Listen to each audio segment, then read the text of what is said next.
Okay.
How's it? That was the infamous introduction that I always got a phone call, and that was what I heard. And when I first met Barry, I really didn't know what it meant. And so it took me a little while to appreciate and understand his accent, and ultimately I did and loved it. And today, you're all going to get the pleasure of hearing that accent again from some of Barry's best friends in the world that are speaking here today. Welcome to the celebration of life of Barry Robert Wolins. Would you please bow your head? As we celebrate the life of Barry, we are comforted, Lord, in knowing that today he is with you in paradise. Barry was a source of pleasure and enjoyment for our hearts and our lives, and you have created a new heaven and a new earth. Our hearts sing your praise for the impact of Barry on all who are here. Lord, just as Barry has passed from this world to the next, we know you were there waiting for him with outstretched arms wide open. It is through your Son, Jesus Christ our Lord, that we hear these words from John 25:26. I am the resurrection and the life. Those who believe in me, even though they die, will live. And whoever lives by believing in me will never die. Lord, strengthen, encourage, and comfort us through the difficult moments of grief, and give us all the assurance of life, and that our lips will forever praise you. In Jesus' name we pray. Amen. I thought that I would be able to memorize what I'm about to say, and then I couldn't after reading it a number of times. So I'm going to go ahead and read this. Before I do, can everybody please make sure you silence your phones so that there aren't any interruptions. And Michelle, Seth, Nathan, family, friends, this is so very bittersweet.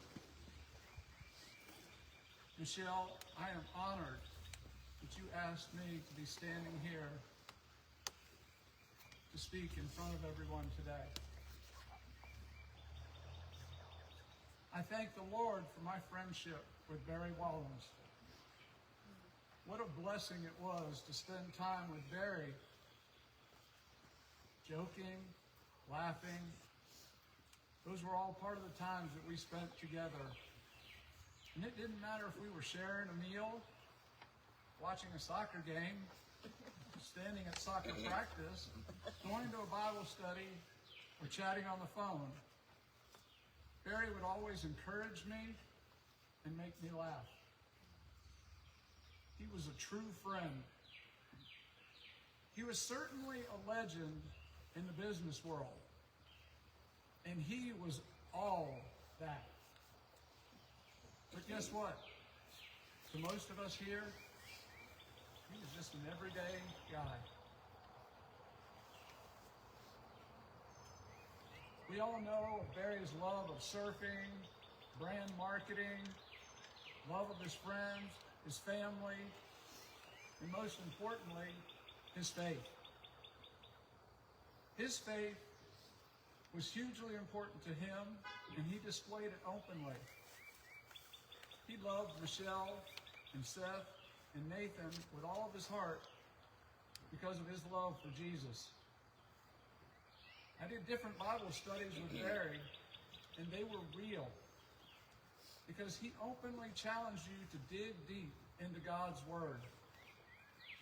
Barry loved to talk about the guys in the gym that he worked out with in South Africa. They would start super early in the morning, 5 in the morning at his house. Prior to their workouts, they would study the Bible. And eventually, some of those guys came to Christ. And I will always remember bonding with Barry through studying the Word. And I am grateful for this brother's faithfulness to the Lord. because he has positively impacted my life. It is clear to me that God's most important structure for passing along spiritual truths is family. Parents teaching their children, grandparents teaching their grandchildren, and so on. It's quite clear in Psalm 78, 5-7. For he established a testimony in Jacob and appointed a law in Israel, which he commanded our fathers that they should teach them to their children, that the generation to come might know, even the children yet to be born, that they may arise and tell them to their children, that there will be faith in their confidence in God, and not forget the words of God, but keep his commandments. I firmly believe that this is exactly what Barry did. He was an amazing example to his two sons, and he modeled the love of Christ by loving others.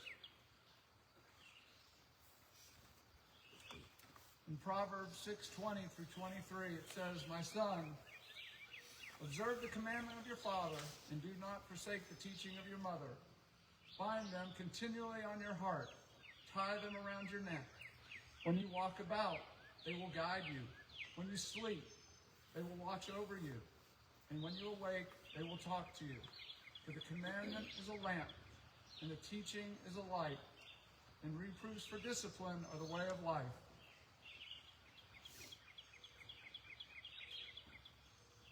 I want to share a few fun examples of what Barry has left and is able to pass on to his sons.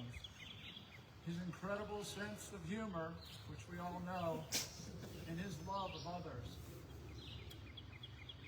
Everyone knew of Barry's fashion sense. He was also on the cutting edge of technology and culture.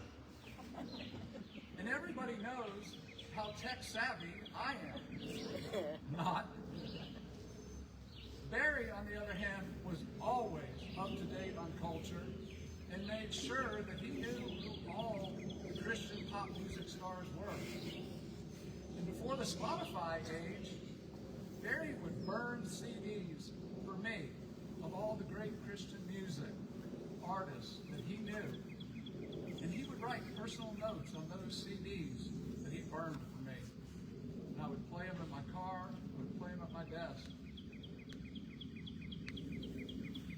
Barry and I spent countless hours on the soccer fields, at practice, games. Man, Barry knew his soccer. He would keep all the parents on the sidelines in stitches.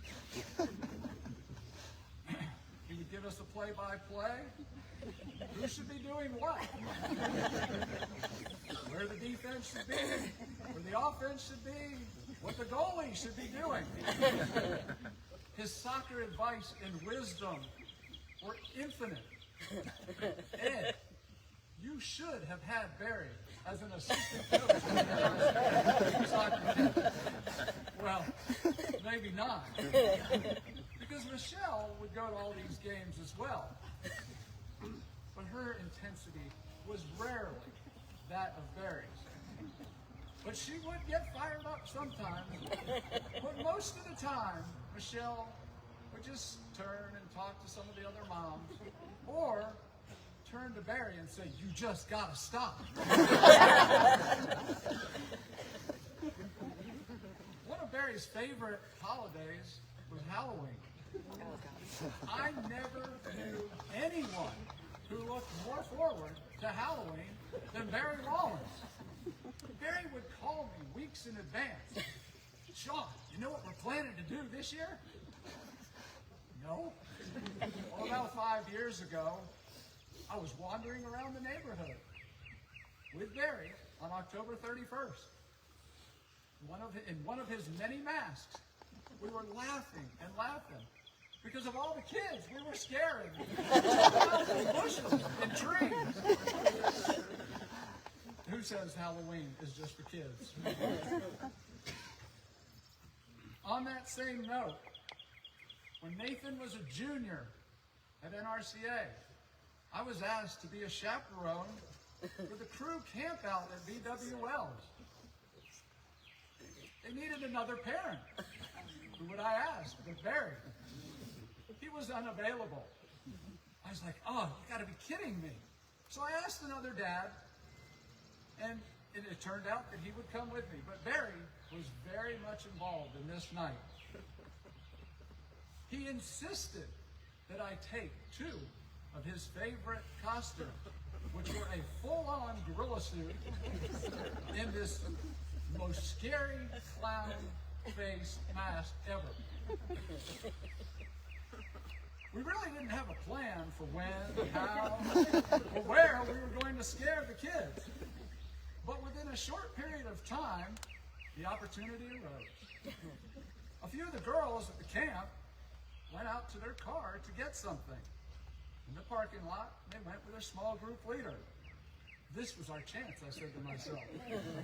So me, in the gorilla suit, and the other dad, in the awful, scary clown mask, snuck up on the front of this car and on the side of the car. We jumped up, we pounded on the windows, we jumped on the hood of the car, we scared these girls half to death. Well, needless to say, the noise from the girls yelling from fear caused a lot of scene at the completely silent campground. Nathan and a number of other kids were in their small group doing a Bible study. Me and the other dad were supposed to be around the campfire, making sure nothing went wrong. Well, minutes after the scare, Barry calls me on the phone. And he says, Sean, I just got a text message from Nathan in all caps. Dad, are you here at the campground? There are girls running around here screaming. Someone's out in the parking lot scaring them. I know it's you. Barry, as always, takes a photo of he and Michelle sitting on the couch. No, we're here watching a movie.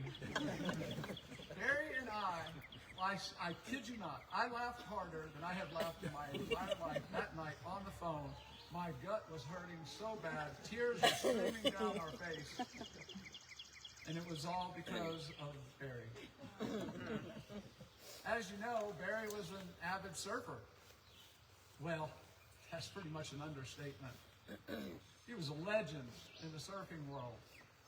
He traveled around the world with work, and he told me he surfed in some of the most exotic places known to man. He always said, Sean, you wouldn't believe this place and that place. And I would just say, I can't wait to go there, Barry. He knew the greatest surfers that ever lived. However, he would call me from the road when he took trips with his 2 sons. I remember those 2 trips.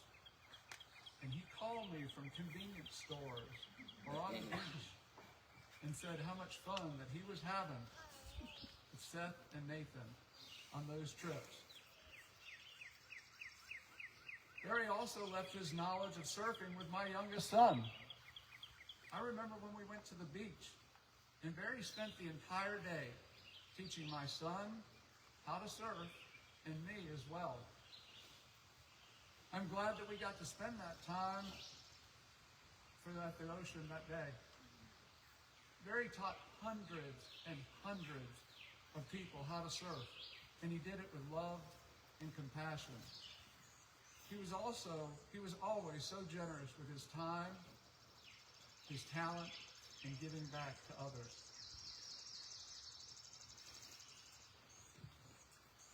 Barry's most famous meal to cook was his curry. He had multiple different recipes, and he was more than willing to share them with friends and family. Me, being the uncultured American, had never heard of curry. But I quickly became a fan of it. And I would often call Barry and say, when are you going to make your curry?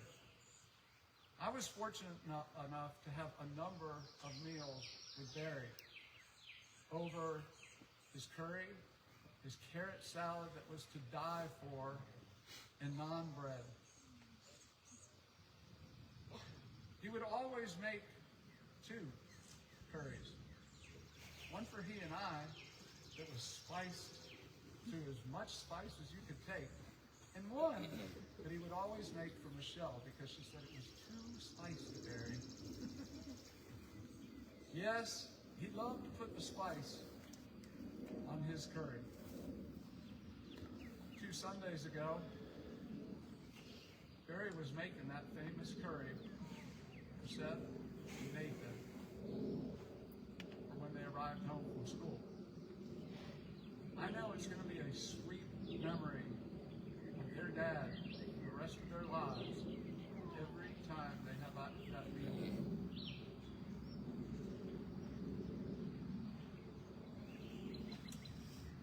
Barry, your life was lived fully. You left this place better than how you found it. You are a true gem, and you were one of my very best friends. Matthew 13:16 says, "You are the salt of the earth.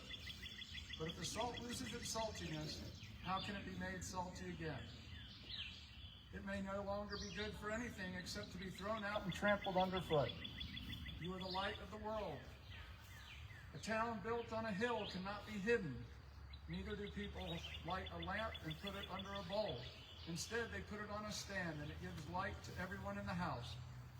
In the same way, let your light shine before others, that they may see your good deeds and glorify your Father in heaven." This is how I am going to remember Barry Wolins, a caring, compassionate, God-fearing friend who is never afraid to let his light shine around those, embodying Romans 1:16, being unashamed of the gospel.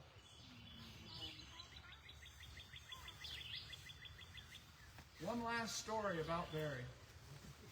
I remember the first time we were spending time in the Word, which was at his house in St. Ives. I hadn't known Barry very long. I hadn't known him very long. And Barry was talking about the mustard seed analogy from Matthew 17:20 through 21. And he turned in his Bible to the front cover, and he showed me a piece of Scotch tape that had a mustard seed taped on the inside cover. "Sean," he said, "the point of the mustard seed analogy is that we will never be enough, nor do we need to be. Jesus provides all that we need. Our salvation and our faith are not about what we do or how we do it, but trusting in God to handle our needs. All we need to do is have the faith that He will do what He says He will." Barry said, "Sean, all you need is the faith the size of a mustard seed, and nothing will be impossible for you." Barry, you are a great man, and you modeled your life for your family and your friends. You would give yourself unselfishly and in countless ways. Lord, thank you for giving Barry Wolins as a husband, a dad, a brother, an uncle, a son, and a friend. You knew what you were doing when you gave him to us. We all love you. We all miss you. We all know where you are. Cheers.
is Martin Human. I'm Barry's son-in-law, married to Tina. Oh, brother-in-law. Don't mix up, I'm sure you can understand why. I'm sure if I was his son-in-law, I'd be standing prim and properly. I met Barry 41 years ago or so when I met Tina, and she worked at Barry Robert Designs in Durban for him. And at that time, I actually learned how important the surfing industry, or let's rather say the surfing community, was to him, and how important he was to them. So when Seth sent me the song, and I saw, oh wow, this is written by a surfer, and I looked at the words and I thought, this is really special. This is why Barry loved this song. This is Holy Wine by Tom Curran.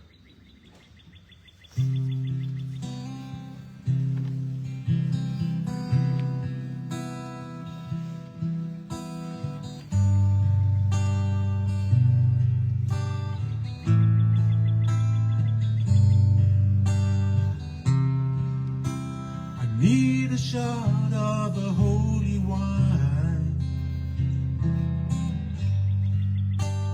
Jesus is a friend of mine. He said, find it on the corner store, trying to find that holy wine.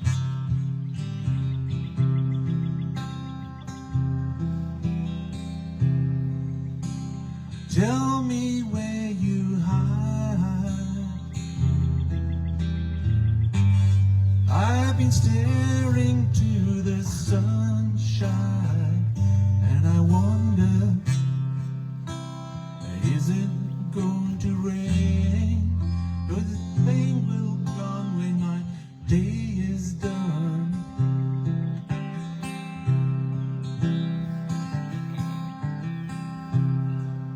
And I stand before the cross, and I can't afford the cost. He saved my life. I need some of that holy wine.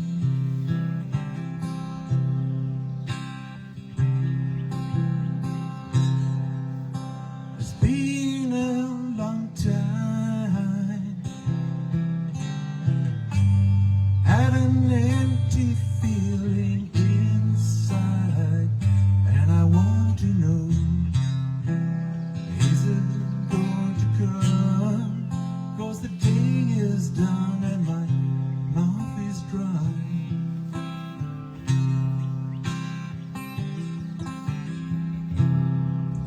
And I stand before the cross, and I don't ignore the cost. He saved my life. I need a shot of that holy wine.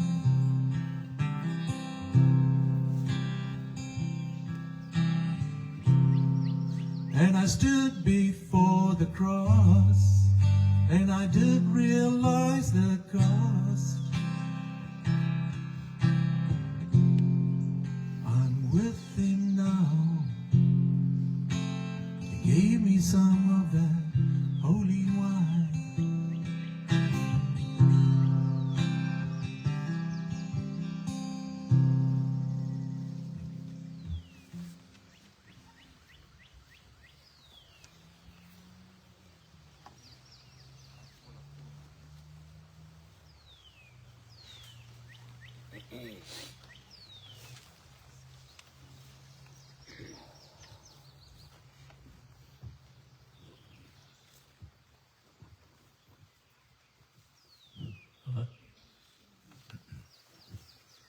Hi everybody, thanks Sean, thank you Martin. I met Barry 50 years ago in Durban. In fact, it was my wife Debbie who introduced us. My business partner and I were surfboard builders. at the time and had also secured the South African rights to show a plethora of surf films which were being produced at that time. It was high summer and we were super busy. We had so many boards to produce, we didn't know how we were going to produce boards, keep the surf shop open and show this movie around the country. And Debbie said, "Hey, I've got a friend of mine, I think he'd probably be keen to do it." So I met Barry, told him what we were looking for. He jumped at the opportunity, got into a Volkswagen bus and started driving from Durban to Cape Town, showing the film at any church hall or YMCA theatre that he could manage to rent for the night. He was gone for a month. There were no cell phones in those days. Didn't hear from him, we sort of heard cryptic messages. "Oh yeah, Barry came through town, showed the movie." Anyway, he returned a month later with a box full of cash and a great tan. We hired him on the spot to run the surf shop. With his energy and social skills and love for everything surf, he took control of the store and did an absolutely great job for us. He had grown up at a beach called Addington, which was a little further south on the southern side of the Durban beaches, but soon made his home beach the Bay of Plenty, which was the hub of South African surfing and venue of the world-famous Gunston 500 International.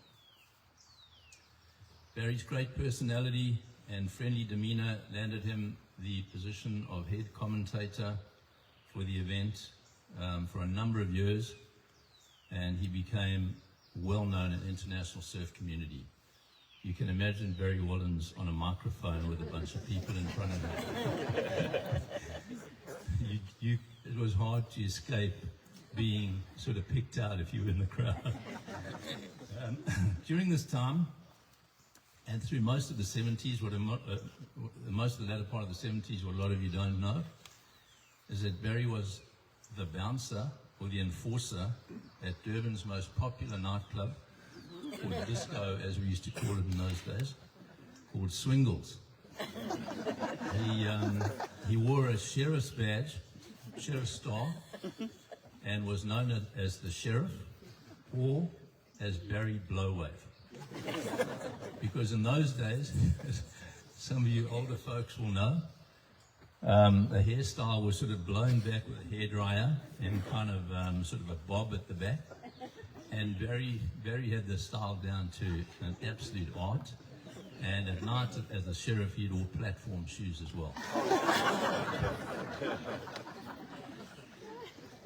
So we all know that Barry also had an incredible sense of humor, sometimes pushed to just the other side of the boundary.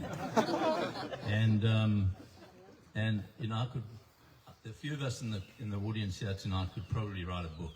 I mean, it is, and some of them were downright cruel, to be honest, but still with a sort of a great sense of humor that only Barry had. And I'll just give you a couple. We used to have this tea room, a sort of cafe on the beach at the Bay of Plenty called Dante's, and everybody would sit at these outside tables. You'd order a cup of tea, and of course surfers in those days didn't have much money, so there'd be like 5 guys sitting at the table, 1 pot of tea, and the first guy who paid, he'd get the first cup, second, then the next guy, and by about the 5th cup, it was literally lightly tinted water. But along the way, while everybody's talking, Barry would sort of make sure he distracted everybody and put the teaspoon in the boiling hot teapot. Of course, he'd then say, "Hey, look at that wave." And as the guy turned, he'd put the hot teaspoon on the guy's neck. You can imagine what ensued. Other things that Barry would do, he'd put a brick in a cardboard box on the sidewalk, this wide sidewalk, and holidaymakers would walk by. Of course, there'd always be somebody who'd want to kick the box.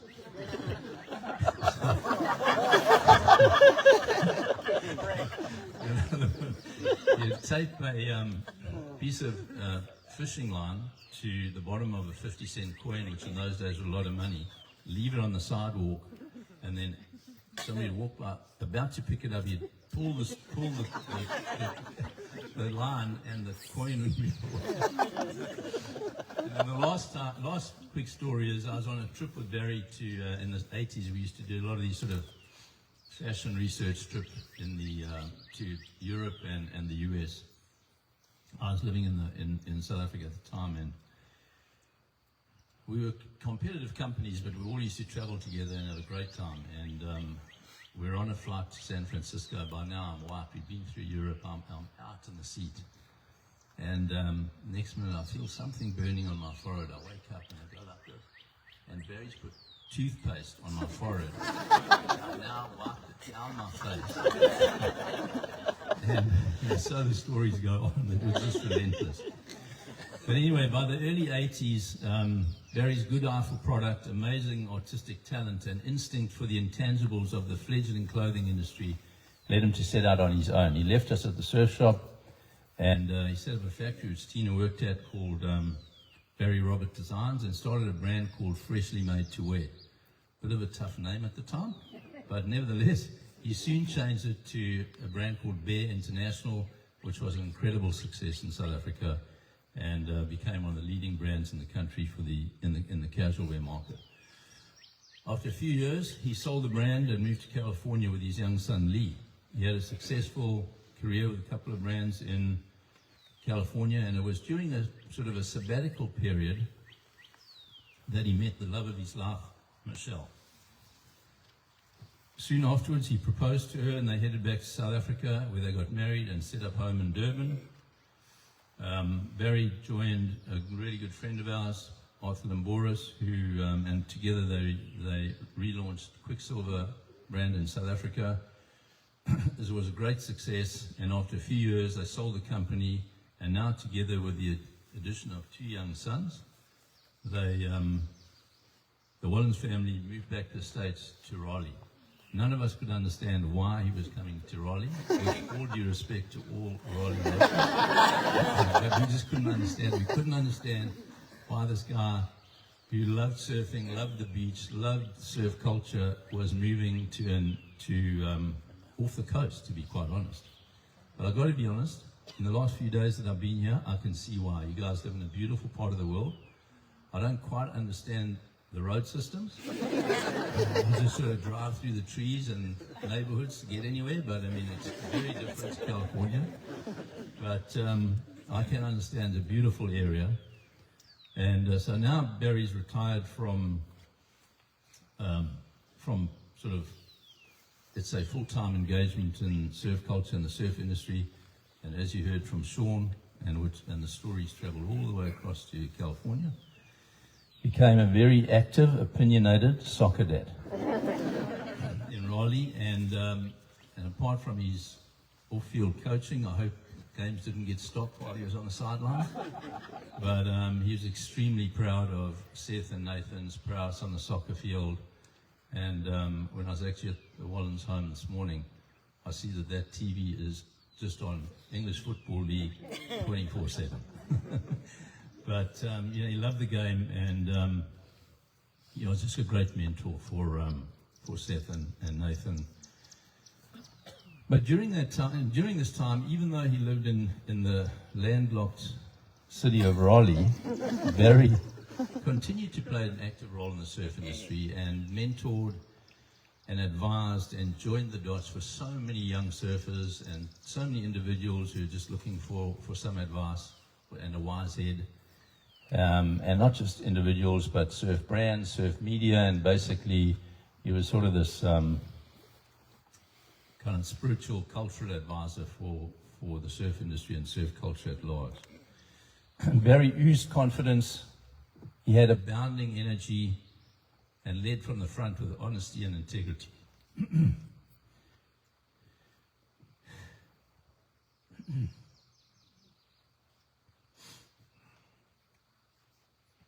He was a man among men, but also had a sensitive side.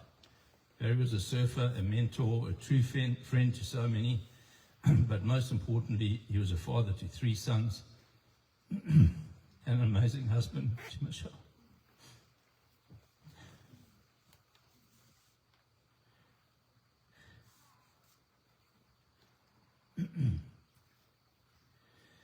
He was a larger-than-life, wonderful character that filled the room in any circumstance. He's filling this room right now. His presence is irreplaceable. and I keep expecting to be punked from someone. So Barry, go in peace. Thank you.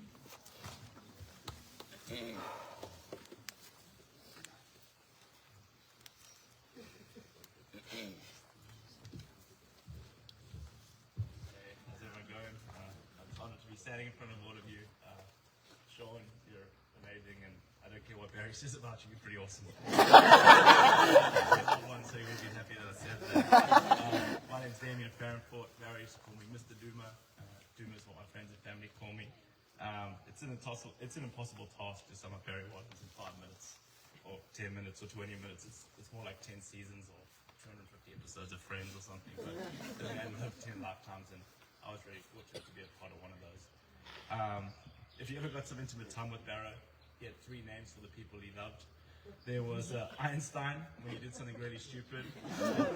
He'd say, "How's this Einstein?" There was Genius. Jason was considered genius. He doesn't really smart. And then there was this last one, and I kind of wish we were in a church today because I just know how funny you would have thought me saying this in a church would be because it's so inappropriate, but ball bag. If you were a ball bag, you got unfiltered, honest love from Barry Wolins. And you wake up in the morning with 10 WhatsApp messages that if anyone got hold of your phone, you'd be cancelled. He just had the greatest sense of humor, and that's what he got to spend it with. And the ball bags got to see that best side of it. If you're a ball bag and you were driving and he was in the passenger seat of your car and there was an old lady crossing the road, you'd slam the horn and then look at the lady and say, "I'm sorry about my genius friend." His favorite thing in life was giving his best friends fright so the life would jump out of you, and I know he'd love that pun. I love Barry like a father. He treated me like a son. Barry loved life, and he loved hearing about his friends and his loved ones' daily wins. If I had a good surf, I'd call Barry. If I had a deal done at work, Barry was my first call. Or if I had a blowout with someone, I'd call Barry. He was so proud of his friends and celebrated their wins more than they did. I think this is the best trait there is in a person. And I remember when he pointed it out to my wife, Kristen. Barry saw something in me that I didn't see in myself, and he knew how to get the best out of me. As Sean mentioned, I used to be sponsored by Jason for surfboards, and I've been in Durban. I moved to Durban by myself, 16, 17 years old, and after a couple of years, Barry welcomed me into the gym, into his home, and it started with, I'd grown up in the church, and been a couple of years since, and he'd welcome me back in, but the rule was Bible study first, training second. And I would come straight from the nightclub for a lot of times. Today, we were not allowed back. So I never missed a day. They'd be often I'd be half asleep, and they'd be like, "Where are you? Don't miss today." Jason would be phoning me frantically, and I'd be there in a few minutes. Barry held me and Jason accountable. I mean, to this day, if we swore in front of him, Jason's 35. I mean, I'm 35. Jason's 50, respectively. And guys would be like, I'm sorry, Barrow, for swearing in front of him. To this day, I wouldn't be Barry married to my beautiful wife and I wouldn't be married to her if it wasn't for Barrow. I wouldn't own a home in America. I wouldn't be a citizen. I wouldn't be here today in front of all of you if it wasn't for Barry Wolins. I got a front row seat to him and Michelle raising Seth and Nathan, and looking at these 2 young men, I'm going to be copying their playbook exactly. Barry isn't gone. The very best of him is alive and well in his 2 proudest achievements, to Seth and Nathan. You guys made your dad so proud, and he's truly in awe of you. I plan on making sure there's a solid amount of Barry Wolins in my little bills. Michelle was the only person I ever heard tell Barry to zip it, and he zipped it. Even if he wasn't the right, he just swallowed it. Stopped dead in his tracks by Michelle. And he knew he had won the lotto with her, and I think everyone around him made sure he knew it too. Her grace and kindness is something else, and I want to thank her for letting me be part of her family for 20 years. There's a Bible verse I want to read that Barry read to me a long time ago. I use it daily, and it's impacted my life in a significant way. It's James 1:19 through 20. Let every person be quick to hear, slow to speak, slow to anger, for the anger of man does not produce the righteousness of God. He taught me to be quick to listen and slow to speak in all aspects of life. The anger part I'm still working on. He loved teaching people how to do things, because what he loved most was sharing all the best things he had learned in life. By teaching us, we were able to experience the same joys in life that he had. He taught me to make curry and cook a steak, my go-to meals for impressing people. I don't know a more fair or generous person that loves spoiling others. Also don't know a white man that loved curry more than Barry Wolins. As we all were tears when Michelle and I first spoke after Barry moved to be with his Heavenly Father, we laughed hysterically that he was making a curry, FaceTiming a friend on the day that he left us. Barry was 69? Good age to go out on. He's still learning.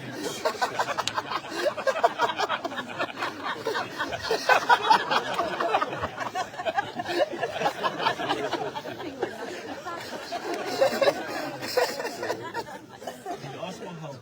He was 69 and still learning, and he'd ask for help when he didn't know something, which I think I'm already becoming stuck in my ways at 35. Just it seems his continued evolution was something that inspires me today. He taught me to be decisive and when to pivot. My first lesson of this was when, after Bible study one morning, Barry had been telling us for months about this Hummer 2 that was coming to South Africa. Now, we didn't have the Hummer 1, it wasn't a big thing, so they were starting to manufacture, and then he had got one of the first handful that were arriving. After Bible study and training that morning, he took us for a drive around the block. He put pedal to the metal, just around, drive that thing. Me and Jason were in the back. He gave us each a drive. And when we got back to the house and we pulled into the driveway, he said, "What do you think?" We both said, "That's pretty cool." We thought it was shit. He came to us and said, "Don't lie, how shit is this thing?" For a profit that afternoon, and moved on to the next.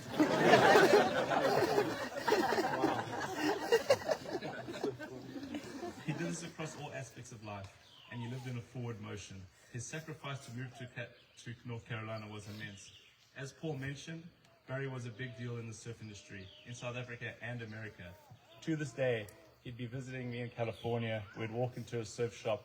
Someone would say, "Hey, I know you," thinking they were talking about me. I'd perked up and ready to say what's up. And they'd walk past me and say, "Barry Wolins, I haven't seen you in 20 years. And we would talk about a memory or experience or something he had done for them. How he affected people and impacted people spread across both coasts of the United States, America, and beyond. People from all week have been messaging me from Australia, France, all over the different regions of Quiksilver, which is a global brand, talking about Barry Wolins and how they'd run across him at a different sales meeting or event or something. Where was I? He could have easily moved to California and been a big fish in a small pond, but he saw something special in North Carolina, and he and Michelle made the sacrifice for his two boys, and man, did it pay off. Barry's lessons and love for all his friends and family will live on through all of us. One day when I'm teaching my two girls how to make a steak, or how to negotiate a contract, or ripping them with a few of Barry's lines, like, "No brains, no headache, so you can't fix stupid when they do something stupid." The good Barry will live through the grandfour generations till the end of time. Thanks for letting me speak, and thank you to Barry for giving me the tools to be a good father and celebrate life. I love you all.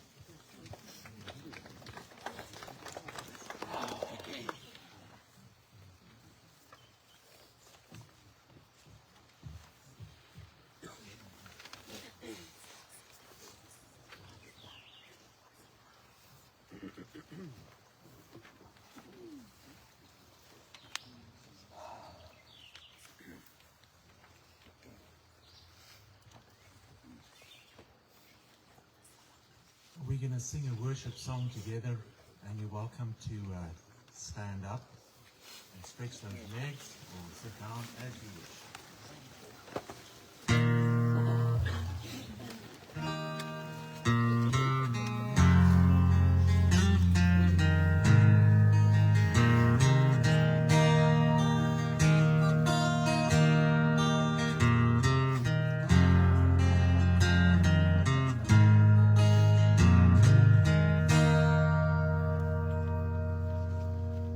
In Christ alone, my hope is found. He is my life, my strength, my song.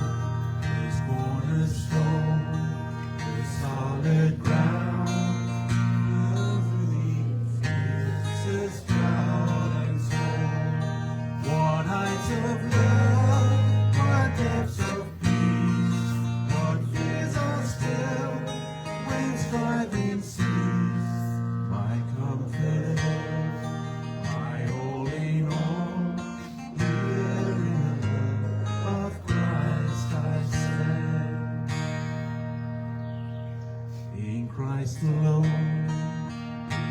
took on flesh, fullness of God in helpless faith, this gift of love and righteousness, torn by the wounds he came to save, till on the cross, as Jesus died, the wrath of God was satisfied.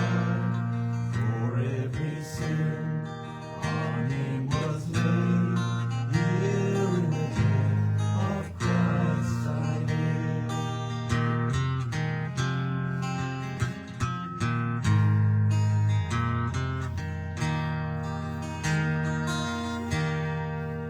There in the ground his body lay, light of the world by darkness slain, then bursting forth in glorious day, up from the grave he rose again, and as he stands in victory, since Jesus lost its grip on me, for I am his and he is mine, bought with the precious blood of Christ.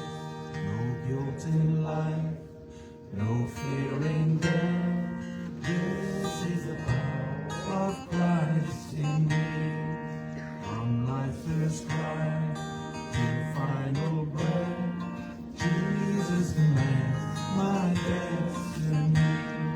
No power of hell, no stream of man can ever pluck me from his hand. Till he returns or calls me home, here is the heart of Christ in us.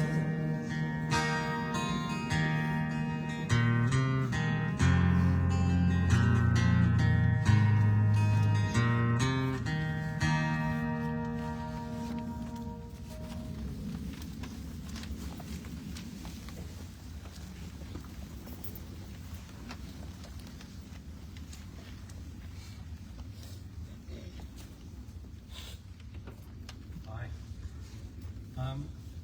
There was one adjective you missed out there, Damien. Doers. The other one that's very issue, and that's a Afrikaans term, a derogatory term for basically you're an idiot. And I was the doers of Barry's network. So if you were here right now, I'm going to read you a poem that I wrote. If you were here, go look at this doers in this poem, especially since I was from Cape Town, which is the beautiful part of Africa. He's from Durban. To start off, I just want to read an old quote that's the truth about Barry. True friends say good things behind your back and bad things to your face. And that was Barry, the epitome of it. So here goes the poem. Barry, our friend, gone in a blink, a joker, a prankster, direct in what he'd think. His humor was wild, his pranks a delight, but his honesty, oh boy, it hit you like a kite. He'd crack a joke, make us burst with glee, then shoot us straight, no filter, you see. His opinions, like lightning, struck right through. Whether you liked it or not, he'd speak true. He'd prank us silly, keep us on our toes, from whoopee cushions to squirting water hoses. But when it came to the truth, he'd never pretend. Barry, our friend, a rare and honest blend. We'll miss his laughter, his jokes so bold, and even the moments when his honesty stung cold. For Barry, our jester, a true friend indeed, leaves us with laughter and lessons to heed. So let's remember him with chuckles and cheer, embrace the memories that still linger near. Barry the joker, the prankster, so direct, gone too soon, but in our hearts he'll reflect.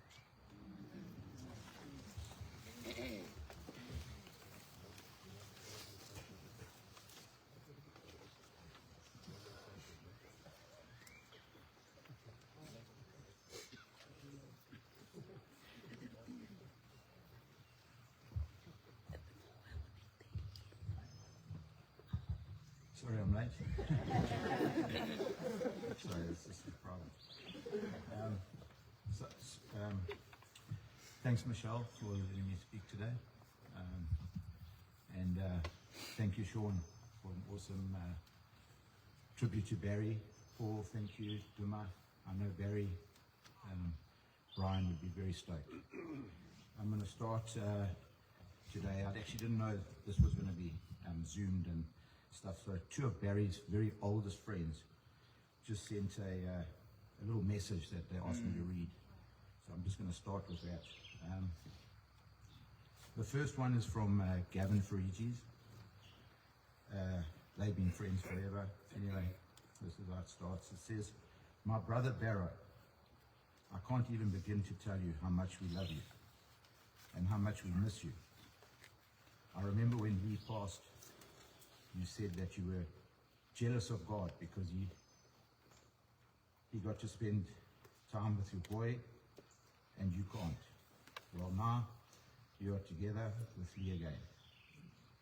And we are jealous of God for having the huge honor and privilege of being with you. Anyway,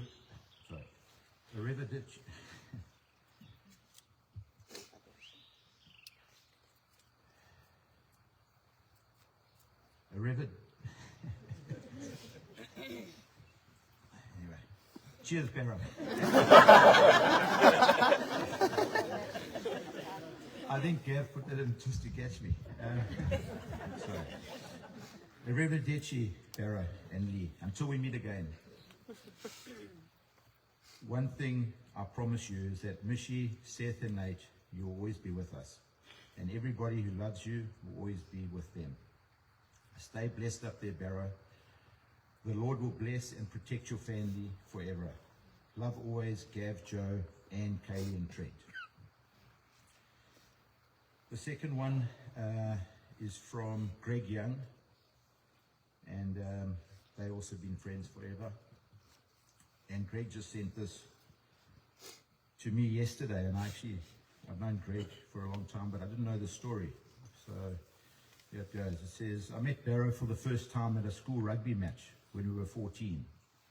We were opposing captains, and we shook hands on the Saturday morning at Mansfield High School. And then again on the Monday for the second time. We were at St. Augustine's Hospital. And I had to give a bunch of roses to one of Barrow's players as he'd hurt his neck in the Saturday's match. And that's all it took. That was the beginning of a 56-year friendship. We shared so many incredible times together. He was a friend who was always there for me through thick and thin.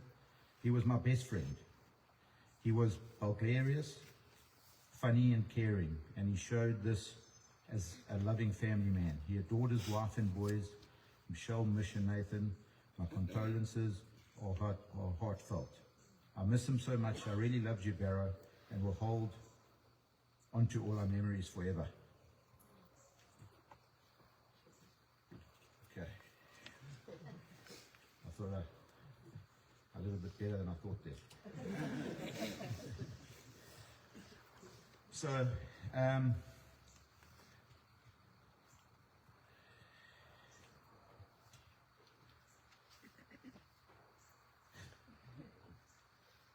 just can't look at Michelle.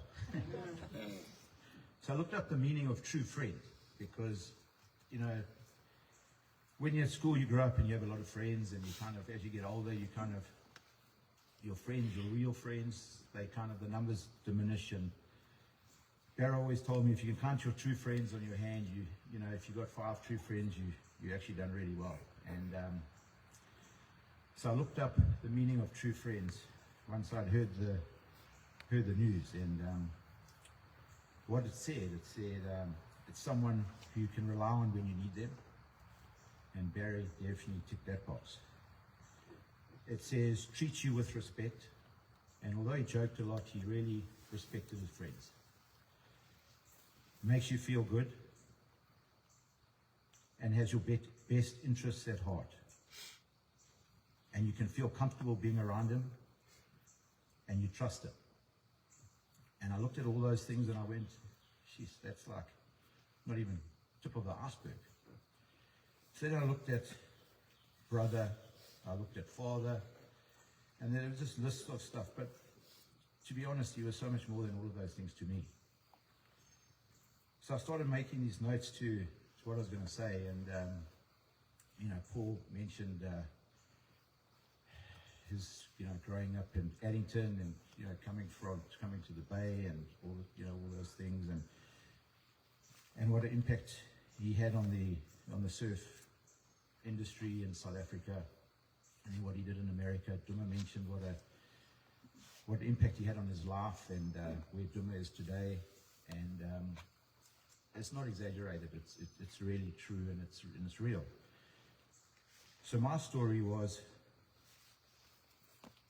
firstly, when I'm not a big Instagram guy, but on birthdays I post. So on the Barrows thing, I actually put a post, and I was looking for a photo, and I was going through these photos, and I saw this photo.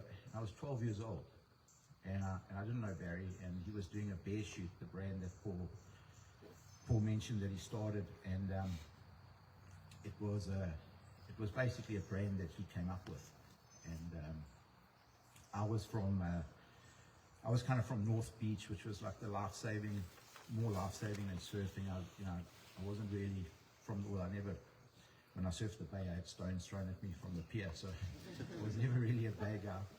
And so anyway, we did this shoot, and Barry was standing behind me, and I was in front of him, and I was 12 years old, and I was wearing one of his things, and that was the day that I kind of first met Barry, and from that day, he really had my back.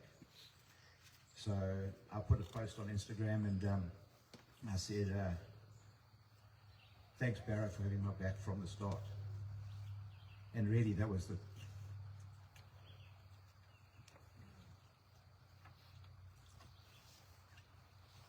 I'll get there. That was the most real and honest thing I could have said, and I just said thanks for 40 years of fun, because really I had a lot of fun with Barry, and I look at kids these days, and nowadays, and I just think of the patience Barry had with me. You know, I really messed up. You know, I did a lot of things wrong, and the more I did wrong, the more he kind of invested his time and his energy. And for that, I'll be forever, you know, grateful. And he did it with nothing. He didn't expect anything in return. I think if he was doing that expecting something in return, he was backing the wrong horse. You know, but he just did it from the goodness of his heart. And like Duma mentioned, and Brian mentioned, and everyone mentioned, he was really honest. And kind of at the end of my sort of surfing career, when I say the end, like I was surfing competitively, and what happened, I had an accident in Hawaii, which kind of put me on the sidelines for a bit of time, and Barry was the one that encouraged me to get back on, like just start competing again, and I really didn't have a lot of confidence, and he kind of got a second part of my career started, and he was the only one that gave me the belief in myself. I would paddle out into heats where I know that I was the fourth best surfer in a four-man heat, but he'd convinced me I was so much better than everyone else. So I'd paddle out and I'd go, oh no, I'm better than these guys. And honestly, if it wasn't for that, I don't think I would have competed the second kind of part of my career. He encouraged me to get into the big wave kind of arena. He backed me financially with Quiksilver. I never forget, to go to the certain contest, it was in rands, because we work in rands in South Africa. At the moment, I think it's 19-1. At that time, it may have been, I don't know, 10 or maybe 8. He said, hey, this is all we got. So I was like, well, thanks for trying, but it's not enough. But you know what? I really appreciate the effort. He said, hang on, let me make a call. And he made a call to a friend, and the friend said to him, okay, well, you give that much and I'll give that much, and then it's enough. And pretty much it was enough. And that friend was Gavin. And Gavin backed me with Barry for 15 years of my second part of my career. And I can honestly say that if it wasn't for Barry, it would never ever have happened. Then he kind of directed me in the business that I'm in today. When I had my accident, I kind of got into a business that I wasn't enjoying. He phoned me from America. He said, "Hey, Einstein, what are you doing?" I said, "No, I'm doing this." He says, "Do you want to make some surfboards?" I was like, "Yeah, well, I mean, I like surfboards, but I don't know anything about them." He said, "No, it's not that difficult." So he set me up with a company called Bilt, which at the time in America was quite a big deal. And that's how I started. And he's literally been by my side in every decision that I've ever made, with my kids, with everything. I mean, people just don't understand. I used to speak to Barry at least once a day. And a lot of the times, maybe 2-3 times a day. And he definitely wasn't getting a lot of advice from me. And he continuously just gave me so much time, and I just loved every minute of that.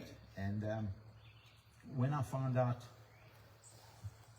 that he had passed, I was actually in the air between Singapore and Johannesburg, and I was thinking about it. I was actually quite close to him, because heavens, we were kind of up there. And I thought, what are the chances? But I was so blessed to have this trip with Barry. He came to South Africa he came to see his dad, but we celebrated my 50th. And it was just the time we spent was just such a gift and a blessing, and it was just amazing. And the last time I actually saw Barry, he came to drop off a coffee machine that he had bought for me for my birthday, and he spent an hour telling me how this thing works. And my attention span's not great, but after 5 minutes I already lost I was nowhere in the conversation. So then he said to me, do you want to make me one?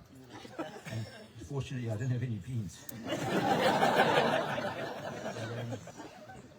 In closing, I just want to tell a story that kind of sums up a bit of the fun that we had with Barry, and involves 2 people that are here today, Duma and also Matt from New York.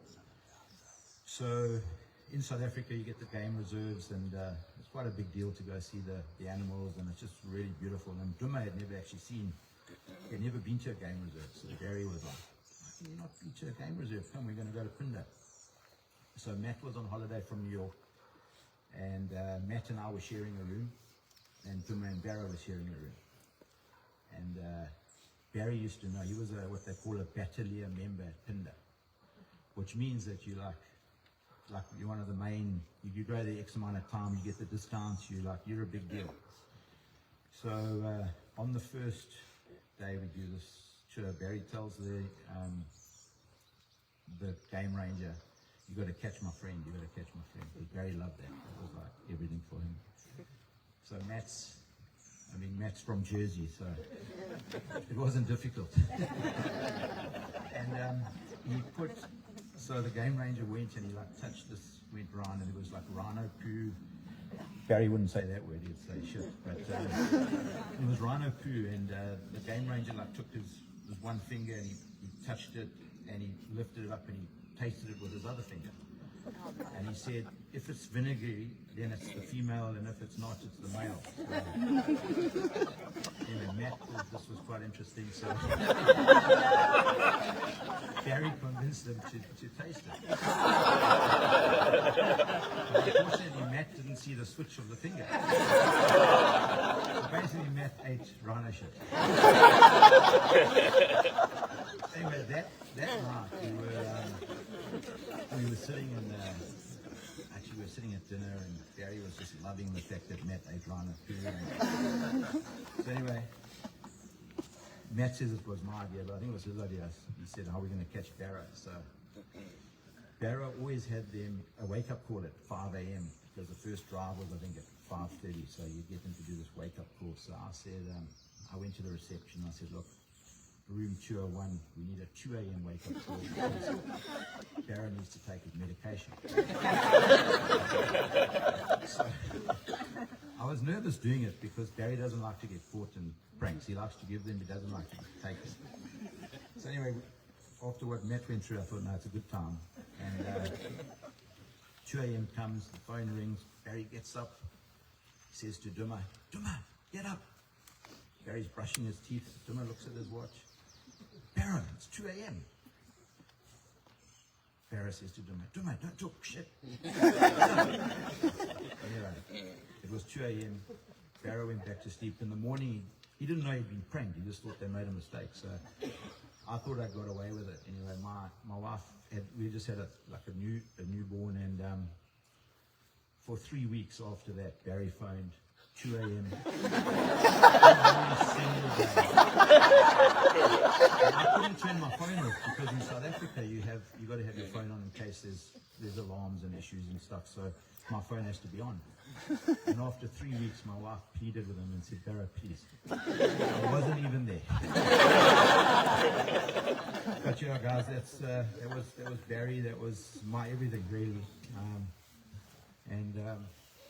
I just think when people in South Africa ask me, why did Barry go to North Carolina? Why did And when you see Seth and Nathan, I just think he made a great decision, and he'd be super proud of. Well, I know he was super proud of you boys, and so when I came out here, in closing, sorry, I won't take up any more time. I know Seth's looked at his watch twice. But when I came here, I didn't know how long I was coming for because I thought, Michelle's in this country, she's on her own, she doesn't have many people. Anyway, after seeing all the support she's got, she's in great hands, and it's been amazing just to see everyone here it's just been incredible to see. So thank you everybody here. I know Barry would be so stoked for what everyone here has done, and I'm leaving tomorrow. Thanks.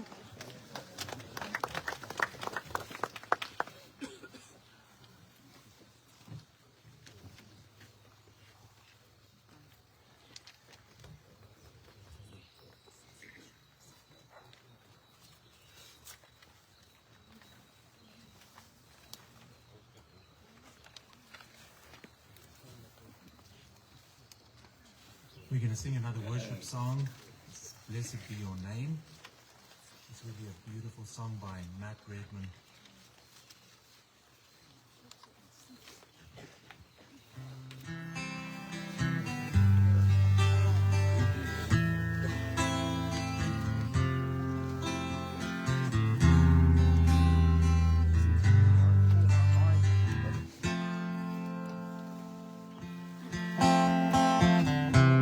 Blessed be your name, and that is plentiful. The streams of abundance flow. Blessed be your name. Blessed be your name. I'm found in this desert place. I walk through the wilderness. Blessed be your name. Every blessing you pour out, turn back to praise. When the darkness closes in, Lord, still I will say, blessed be the name of the Lord. Blessed be your name. Blessed be the name of the Lord. Blessed be your glorious name. Blessed be your name. The sun is shining down on me. The world as it should be. Blessed be your name. Blessed be your name. The road marked with suffering is bringing the offering. Blessed be your name. Every blessing you pour out, turn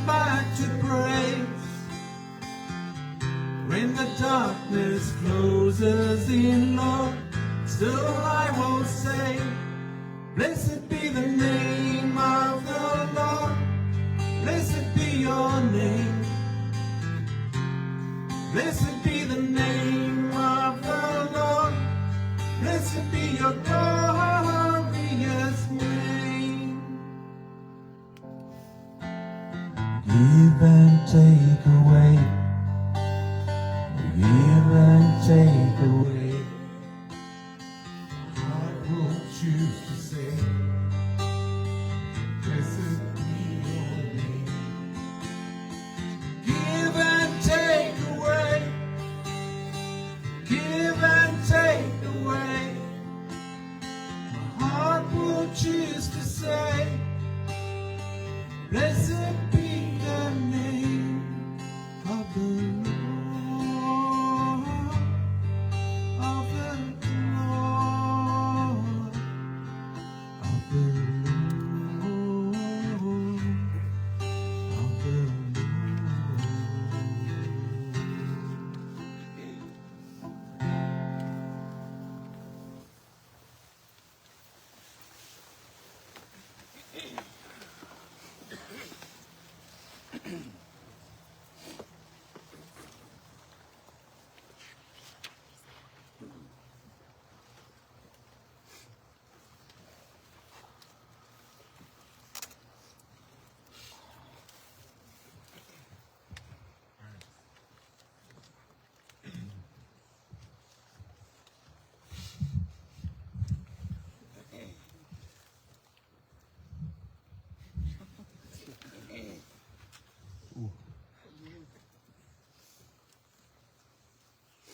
Dad, there's not enough time in my life, no words in the dictionary, to describe and tell you how much I love you.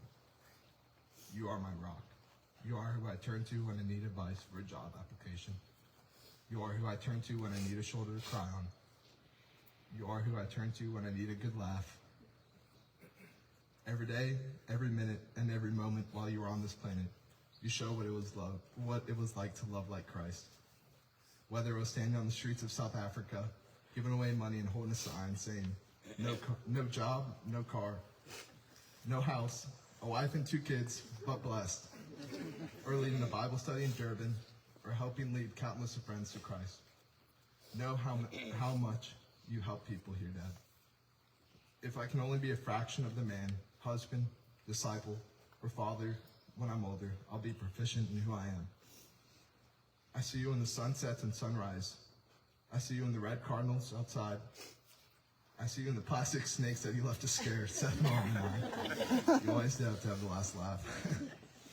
And I know that I will see you in robes of white standing next to the Son of God. How's it? If you guys don't know, I'm the youngest son of Barry Robert Wolins. After first hearing the news of my dad's passing, I started to think about what I would miss without my dad. I'll miss hugging him and telling him goodnight. I'll miss going on walks with him and our dog Eddie. I'll miss having his foreign hybrid coffee that can only be brewed at a certain temperature. And I'll miss him when I graduate from college. But it took me a while to realize that he is still with me in all those moments. He'll still be with me when I have that cup of coffee in the morning. He'll still be with me when I take Eddie on a walk. And he'll be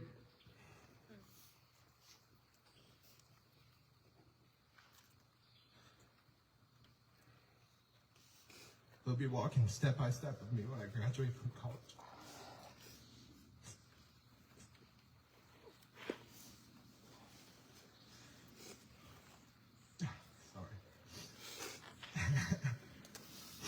While writing this, I was trying to combine my dad to a single definition. I was trying to get who he was in one sentence. This is an impossible task for my dad. The reason for this being my dad is a definition of a leader, teacher, husband, friend, disciple, and so many more terms. While I stand up here and talk about my father, the one thing I ask that you recognize that he is here with us right now. If you take one thing from me talking about my dad, take with you to be a friend like how my dad was a friend to you. As most of you know, my dad cut straight to the point and did not hesitate at all to state his opinion. And it wasn't out of a place from judgment, it was from a place of love. He knew what you needed to hear, but you didn't know you needed to hear it. I got that one a lot. Only really until now in high school did I understand this, and my dad became my best friend. Our relationship was still father and son, but it had developed into a friendship that you could only dream to have with someone, let alone your father.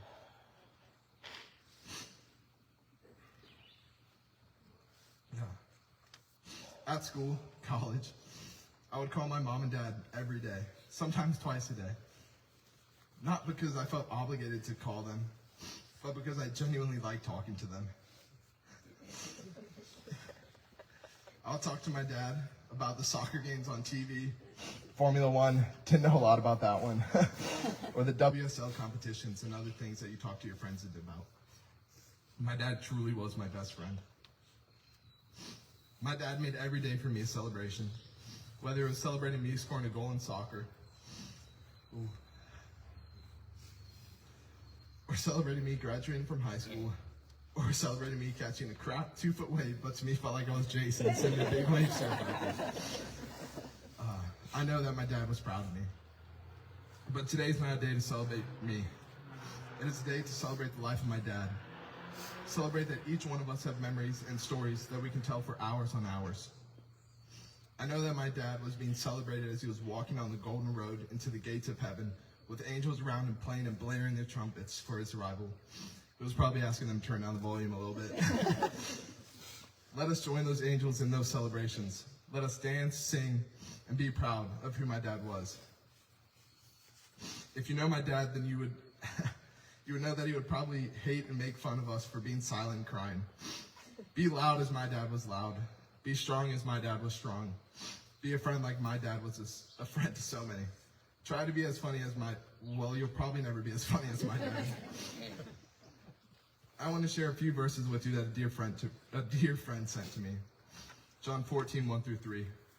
Do not let your hearts be troubled. You believe in God, believe also in me. My Father has many rooms. If that were not so, would I have told you that I'm going to prepare a place for you? And if I go and prepare a place for you, I will come back and take you to be with me, so that you also may be where I am. I'm not going to pretend like I'm a theologian and explain what these verses meant back in 90 AD. But I am going to keep it simple, as my dad would say, and read the black little letters on top of the passage that reads, Jesus comforts his disciples. We would be fools and ignorant if we did not let this comfort us.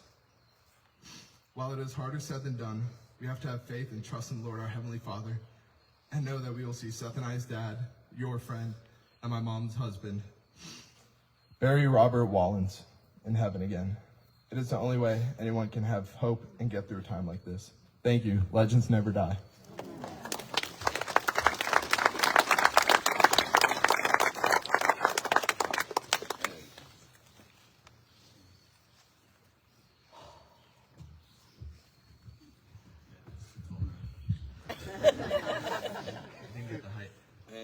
For coming to celebrate the life of my for the support you've all given us over these last couple weeks, couple days. My dad was truly my hero. I really mean that. From a young age, my biggest goal was always to just make my dad proud. Whether it was athletic success, or if a cute girl talked to me and I didn't blow it, still as a 22-year-old, I immediately called him, told him the big news, and I told him how he'd be proud of me. When I was small, it was normal for us to have dinner parties with friends. My dad always loved sitting around a table with those he loved most and tell the stories of his younger life, something I was so fascinated with.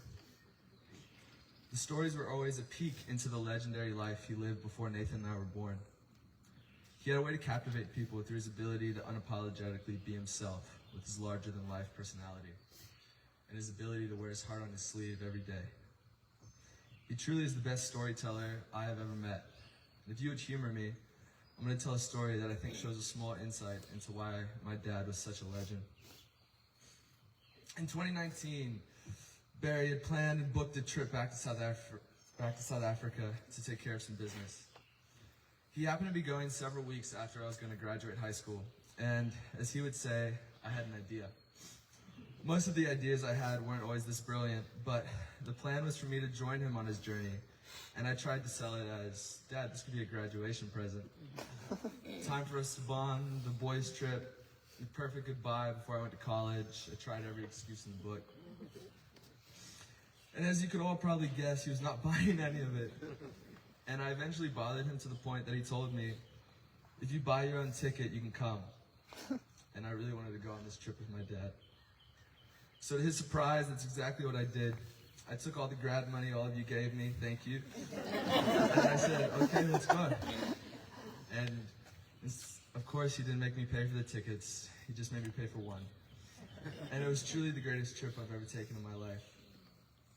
While we traveled around the country, it further solidified a fact I already knew. My dad was a living legend. The highlight of my trip was our drive to Jeffreys Bay. And if you don't know, Jeffreys Bay is probably the best wave in the world and a corner of the world my dad loved like no other. When we arrived at Port Elizabeth Airport, we had an hour drive ahead of us. So we loaded up this tiny sedan he fought to get rid of, tied the surfboards on top of the roof without any racks, and we hit the road. The drive was honestly the greatest hour I've ever had in my life. From when the boards fell off the roof, to when we talked about his old stories from how back in the day he was the sheriff at a club called Swingles, and his go-to move was a headbutt. And we got so much joy from scaring his roommate Greg Young and all of his friends at every opportunity. I heard how my dad used to hitchhike an hour to the beach without even knowing if there were any good waves. And I heard how he swept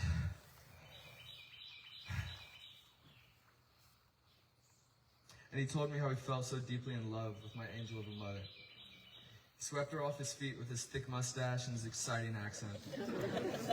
And as I have grown older, this hero of mine, Barry Wolins, has turned to be my best friend. I'm so blessed to have had such a close relationship with my father, and I see the investment and the sacrifices he made for our family throughout his entire life. Our move back to the U.S. was solely for his investment in our family's future. He set aside a life where he was the sheriff and the king of South Africa for his children's education and our success. He was able to be a part of everything Nathan and I participated in. He never missed a soccer practice, as you've heard, and also as you saw if you're a longtime Facebook friend, as he would constantly post Sundays with Jarrett or just pictures because he was so stoked. No matter our interests, he supported us and he let us do what we wanted to do.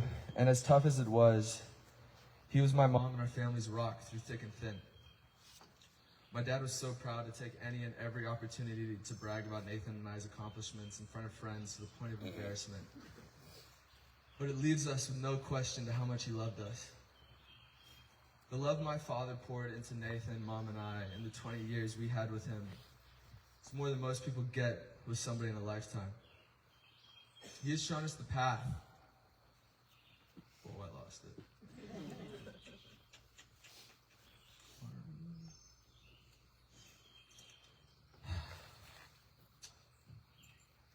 When his first son Lee died, he trusted in God's plan. In every moment of fear or darkness, I saw how my dad fought back through his unwavering faith and trust in the Lord. My father's trust in God's plan assures me that there is a plan, and this is not a random or a pointless event. And I trust in that plan just like my father did. Recently, a verse was shared with me, Isaiah 41:10. So do not fear, for I am with you. Do not be dismayed, for I am your God. I will strengthen you and help you. I will uphold you with my righteous hand. And I'd like to close with the last words I had with my father. If you know my dad, you're aware he is slightly rough around the edges in the most perfect way. And one of the edges I always admired was his unmoving loyalty and devotion to his friends. He always stuck up for his friends no matter the situation, and it is a character trait of his I always admired but never felt I had adopted. I recently had an intramural soccer game, and we were getting destroyed 0-5, but I wasn't in goal, so don't worry. But the other team were being jerks. They ended up hurting one of my dear friends. And after that, I decided enough was enough. So I thought to myself, I need to do what Dad would do. So I subbed on the field, and I protected my friends. Straight after the game, I called him. I told him how proud he would be, how stoked he would be, and I heard his laugh. I heard him say how he loved me, and I heard him say how he loved me. I'm so proud and blessed to be the son of Barry Robert Wolins. Legends never die, they just go to dance in the sky. Thank you.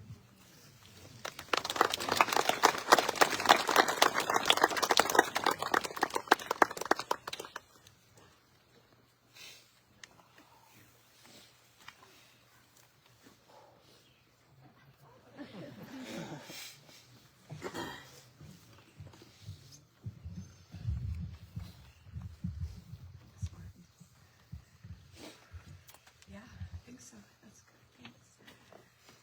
Wow, there's people standing. Thank you for being here with us to share our laughter and our pain together. It is because of Barry that we find ourselves in this incredible community of people. And we feel so much love and support from all over the world.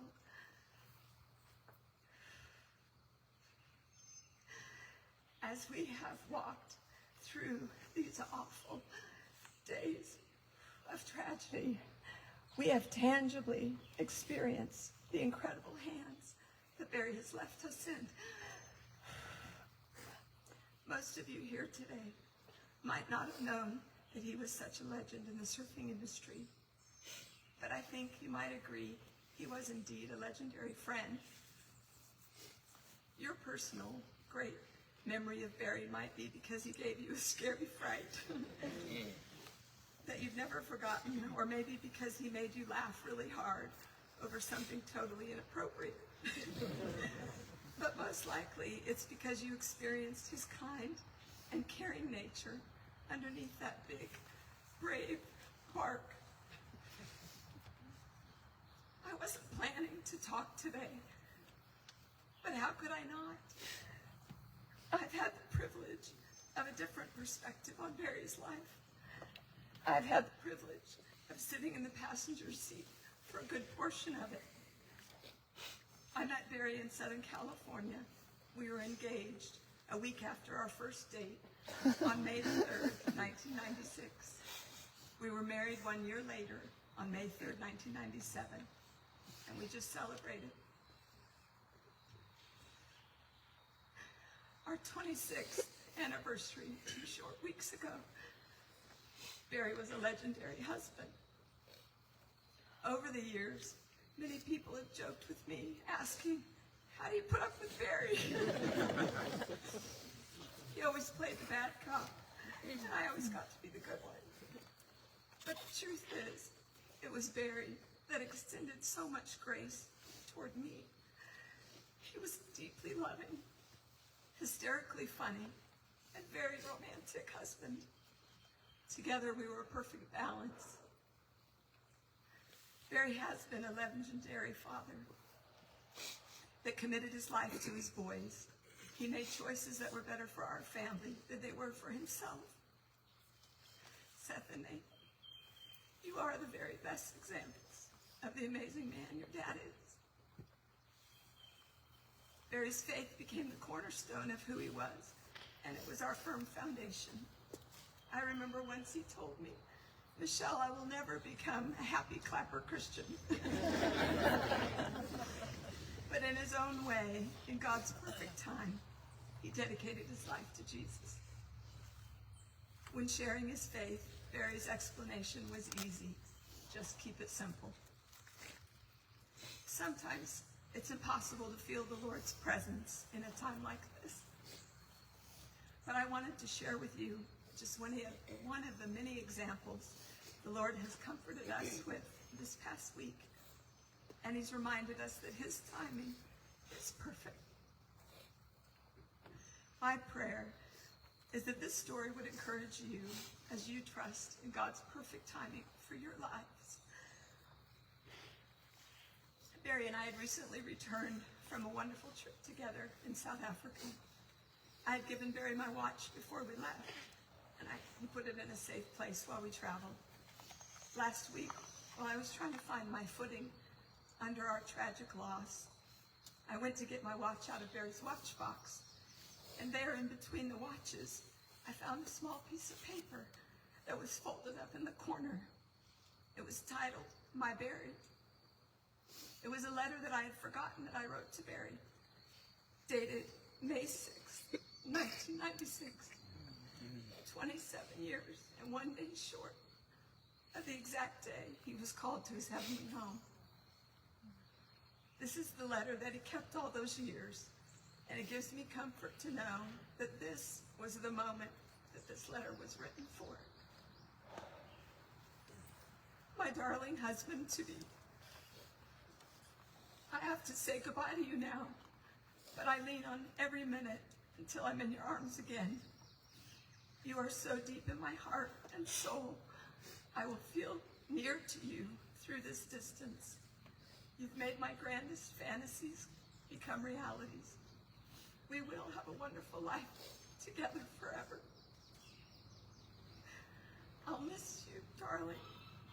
Be safe. And when you're lonely or sad, remember I'm loving you. May God be with you with peace and with joy. Michelle. Thank you. Thank you so much.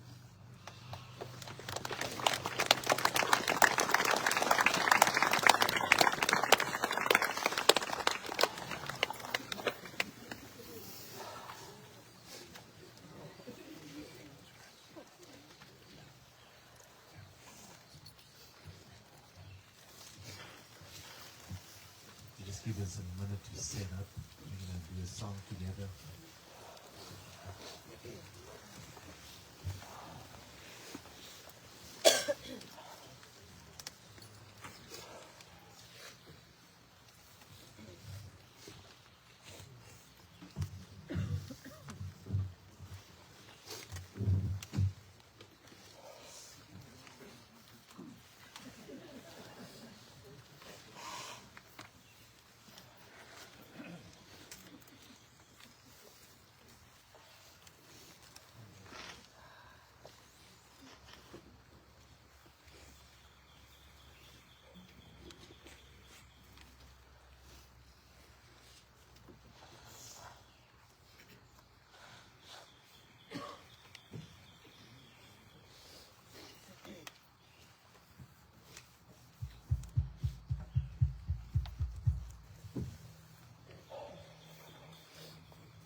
Something I know about this song. It's called Dance in the Sky, and it's originally by Danny and Lizzie, but there's a cover by this guy called Marty Ray Projects. And when Lee passed, my older brother, this is the song my dad used for him. This is the song we used for him. Because as I said, legends never die, they just go to dance in the sky. And we're not musicians, so nothing's special.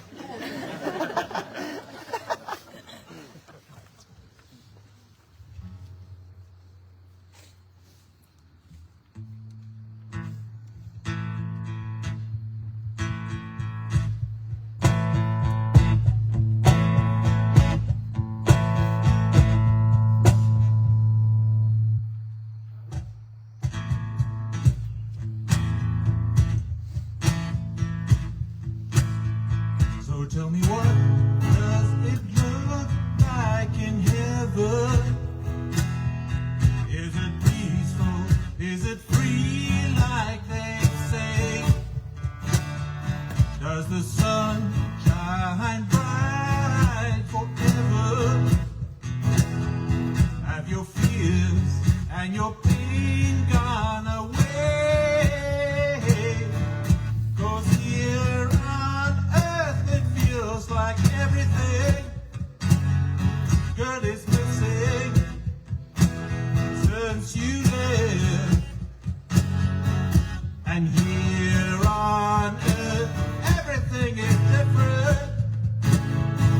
there's an emptiness. Oh, I hope you are dancing in the sky. I hope you are singing in the angels' choir. I hope the angels know what they had. And it's so nice up in heaven since you were right.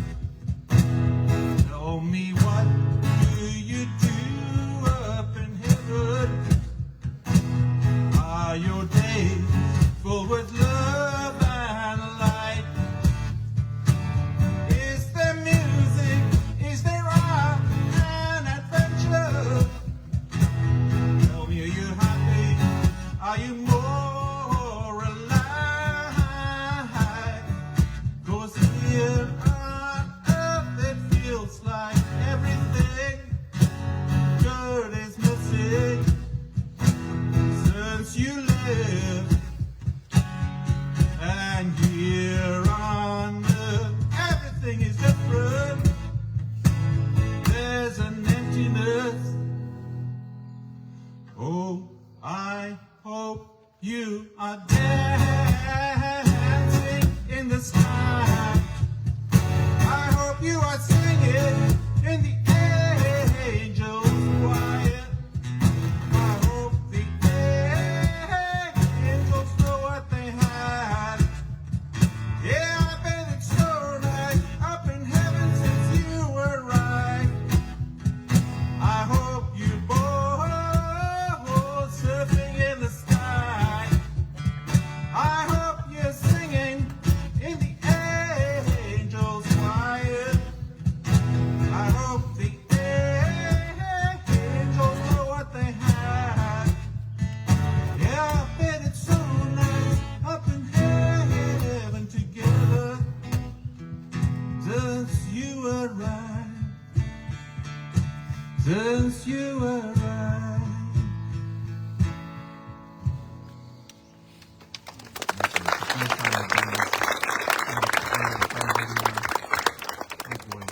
Fantastic. Fantastic. Thank you. It's been a privilege.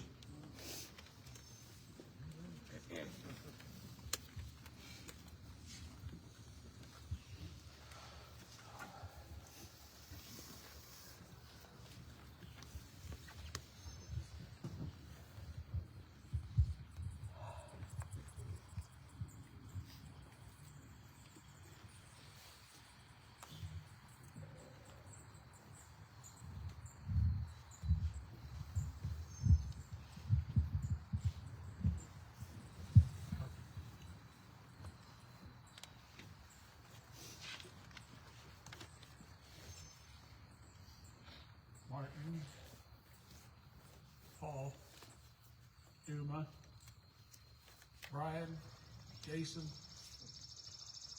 Nathan, Seth, Michelle. This is a celebration of life that we got to share today. Barry is one of our very dearest friends, but we all got to see a side of Barry that some of us didn't know. We love him, we're going to miss him, and we will have these memories forever with him.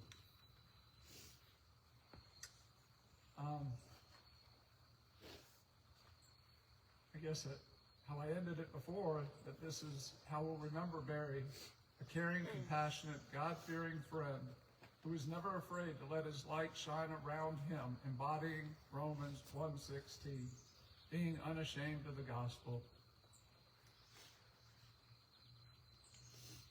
I'd like to close this in prayer. I'd like to thank Richard and Paula Kolarov for the beautiful venue. When we're done, Michelle and the family will go up to the pavilion. We're going to go up there and share more stories about Barry and just keep it real. And as Seth said, legends never die. minds, just bow your heads. Dear Heavenly Father,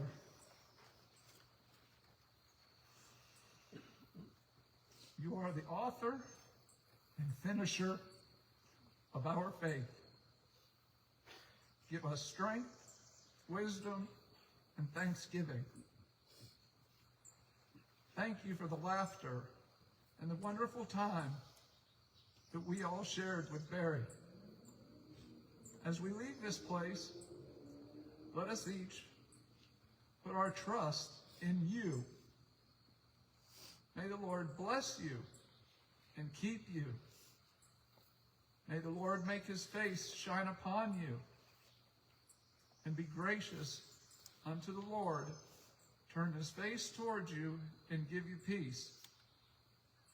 Lord, we thank you for the life of Barry Wolins, who finished this life loving you and trusting in your promises. In Jesus' holy and precious name we pray. Amen.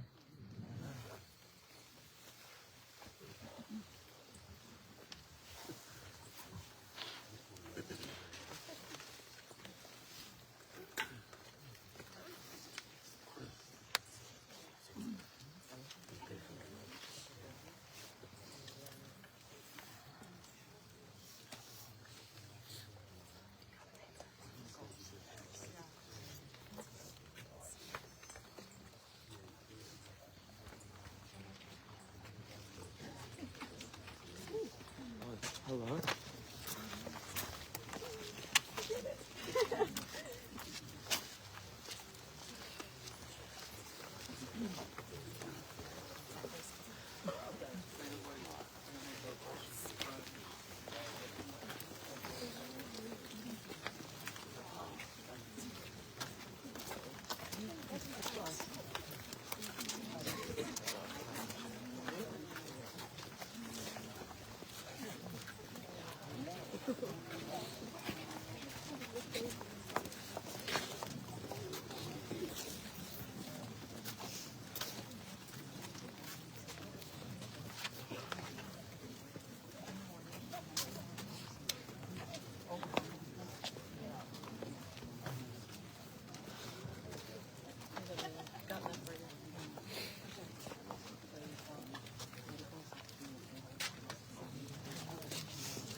Your body.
I